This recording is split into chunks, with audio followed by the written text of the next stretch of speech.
Find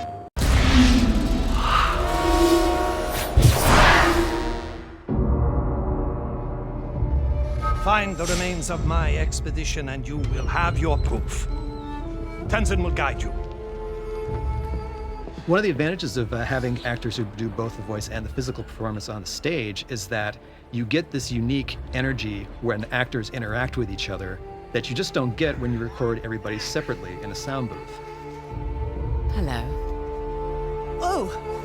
Whew! So much for foreplay. We allow a certain degree of improvisation among the actors. You know, we have the scripts. They're never necessarily set in stone. If we come up with something better on the day of the shoot, or if one of our actors comes up with a funny ad-lib that works, you know, we use it. And if you record everything beforehand with completely different people, you'll never get that. That was great. I love that. The actors and the director, the motion capture director, really kind of treat their sequences like miniature plays, and they block them as if, you know, they're performing in front of a live audience, you know, but because there is no real camera there. There's, you know, virtual cameras all over the place. Oh, a girl can hit harder than that. We work from an outline that we created at the beginning of the project. We flesh out the script and we work on the scenes as we go, and then when we get into the studio, we have a rehearsal day with the actors, and we revise the material together, we get it up on its feet, and we block it as if we were shooting film. Then the next day we get together and shoot it for real with the full crew there and the mocap suits and everything. And even then we revise them on its feet. So it's a really different process that most video games use. What is it? We split the take. We split the take 3 ways, then you and I disappear. Together. There's been a lot of instances where you have studios who record the voices separately from the mocap, and the end result almost always looks, at best, looks like pantomime, and at worst, looks like people running around flailing their arms. Let's not forget who walked out on who. The nice thing about motion capture is, unlike a live action shoot, where, you know, if one person is okay in one take but the other person isn't, you're kind of having to choose between one or the other. I can choose anybody's take from any performance at any time so that we can always get the best possible result. The reason we were actually trying to capture the audio on the stage is because that's basically when the actor's in the moment and they're giving their best performance, and it just feels a lot better than when we ADR it. Often that feels, you know, kind of canned. You are the reporter who has been biting at my heels.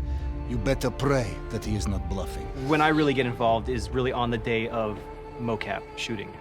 So I'm there on the stage as we're recording the scenes, shooting the scenes with the actors, and I'm listening for continuity between takes. I'm listening for the right emotional tone between the actors. I'm listening for noise. I'm listening for all kinds of pollution in the sound.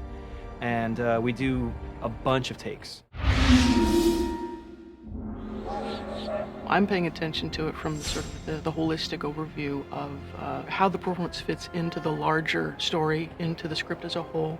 I'm listening for the writing, whether it's working, whether what's on the page is coming out on the stage. I place the cameras where I think I'm going to get the best, most effective performances out of everybody, best establishing shots, best close-ups. And when the scene calls for it, especially in the more action-oriented scenes, we always try to add a bit of a handheld feel to the whole thing as well. Once Josh has decided which takes and which masters and all the time codes of the motion capture that he's going to order, I'll stitch it together.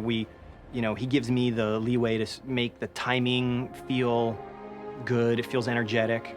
Then I go through all of the takes that we've recorded on the stage, not just the ones that we've selected. I'll make my best cut out of all that dialogue.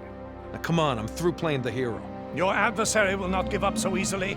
He will not stop until he possesses the thing he desires. The actors give us such great material on the stage, and when we come in, we have to complete that performance and make these characters really alive and who they are. That usually starts off with looking at what the characters are touching and what prop manipulations and how they interact with each other. And then it goes all the way up to all the fine details of, you know, how their fingers and hands are held and what their faces, the expressions and and tone and emotion of their face. It's not just the lip sync, it's the whole performance. It's what they're doing when they're not speaking as well. So when we get that performance into our computers and we can look at it from any direction, it's at that point we need to set up our camera rigs. We need to, decide where our shots are going to be from, what's going to be a close-up, what's going to be a wide or medium shot, what's going to have a wide angle or a long lens, So we get to start that once the performance is already in. We like to do a lighting study, what we call a lighting study, and look at the action, look at the location, understand the story point, really look at the subtle motion, the interaction of the characters, try to pick, some real, hero frames, some key points, some key frames in that story point, in those scenes, and really light those to really bring the action to life. We start to move lights around in real time in the game, so we can, grab a hold of the sunlight and move it around and see, oh yeah, that angle of lighting really works nice on the character, and it really brings out the right emotion, so we get the right angle, marry that with the right color. Now we've got a compelling shot developing. My relationship with Flynn is strictly professional. Really? Mostly professional. Often for the sounds in Uncharted 2, we will go out and actually do field recording. We've done that with a lot of the environment stuff. We also, record a whole lot of Foley as well. So, because we have all the characters that we have to cover, and their movesets are really, pretty extensive.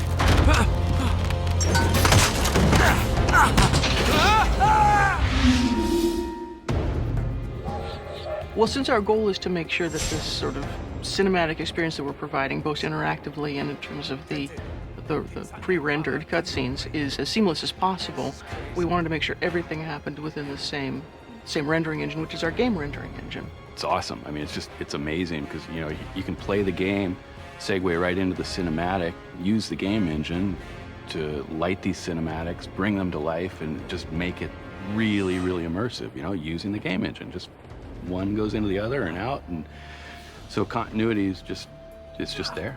Because we have the same assets that you're looking at in game and in the movie, we get that seamless cinematic experience. It's really, really unique. I suppose I should have quit while I was ahead.